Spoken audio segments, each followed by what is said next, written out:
The garage door closes at 9:47 every night. Not because anyone tells him to close it, because that's the hour the house finally goes quiet enough for him to leave it. $4 million sit in his accounts. A house with 5 bedrooms sits 15 feet from where he's standing. And every night, without fail, he opens the same car door, lowers himself into the same seat, and pulls the same gray blanket off the passenger headrest. Then he sleeps there, sometimes for an hour, sometimes until sunrise. This isn't a bad habit. It's the only place his body has ever fully believed it was safe. And by the time this story ends, you'll understand something most people spend their whole financial lives refusing to accept. Money changes what you can afford. It never touches what you're afraid of. 12 winters ago, this same man owned exactly one asset: a 2004 Honda Civic, with a heater that only worked if the engine stayed above 2,000 RPM. He'd wake up every 40 minutes through the night, not from the cold, from the fear of missing the moment the engine idled too low and the heat cut out. 11 months of that. 11 months of counting RPMs in his sleep, alone, in a parking lot. Nobody hands you a warning when poverty is about to end. It just does, quietly. A contractor he'd done small jobs for offered him a piece of a bigger contract. He said yes before he'd finished hearing the terms. That yes became a trade business. The trade business became 3 companies within 9 years. Real estate followed. By every visible measure, he had won. He had made the fear of the street disappear from his bank statement. Except it didn't disappear. It just moved. Psychologists who study poverty describe something close to this: a survival response wired into the nervous system during prolonged hardship, one that doesn't switch off just because the hardship ends. The brain doesn't read bank balances, it reads repetition. And his repetition, played out for almost a year, taught him one lesson on loop.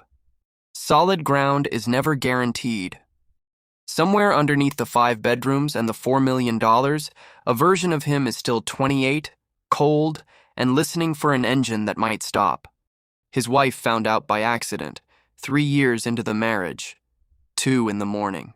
She reached for him and found an empty side of the bed. She checked the house first, then the garage.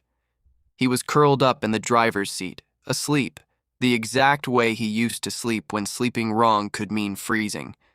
She didn't wake him. She sat on the garage steps until he did. That night could have become a fight. Instead, it became the first fully honest conversation of their marriage. He told her about the Civic, about the RPMs, about the version of himself he'd never introduced her to, because he'd assumed the money had already killed it off. It hadn't. Money doesn't kill fear. It just relocates it somewhere it thinks no one is watching. Years later, his daughter turned 9, and one evening, without any edge in her voice, she asked why Dad's side of the bed was always cold in the morning. Not angry, just curious, in that quiet way that turns a passing question into a memory a child carries into adulthood. That question is the real cost of financial trauma left unspoken. It was never going to bankrupt him. It was going to get inherited. He tried therapy once, 4 sessions before he stopped going. But one sentence from that 4th session never left him. His therapist told him the car hadn't been dangerous in over a decade. His body simply hadn't been notified yet. He didn't fix anything that day. He just finally had language for what was happening. And language is usually the first door that opens before real change walks through it. What came after wasn't dramatic. He stopped fighting the pull toward the car and started allowing it, on purpose, inside a fixed window of time. He started keeping his paid-off mortgage documents in a drawer he could physically open and hold, because seeing proof of stability slowed something in his chest that logic never could. And once a month, he told one trusted friend exactly where his head was that week, not a confession, just a way of making sure the weight had somewhere else to rest. None of it erased the habit. It shrank an hour into 20 minutes. slow, unglamorous progress, the kind that never makes a highlight reel because it doesn't look like winning. It looks like surviving a little more gently than before.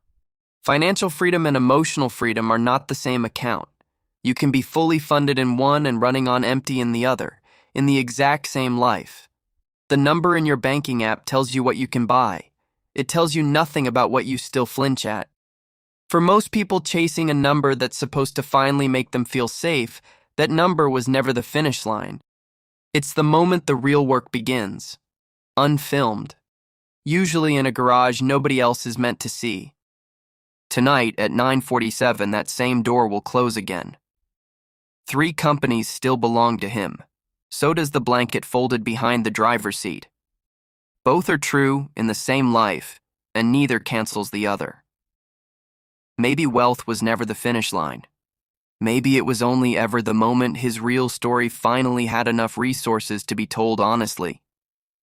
So, before you close this video, if you got everything you're chasing right now, would the fear driving you actually disappear? Or would it just find one more quiet place to wait?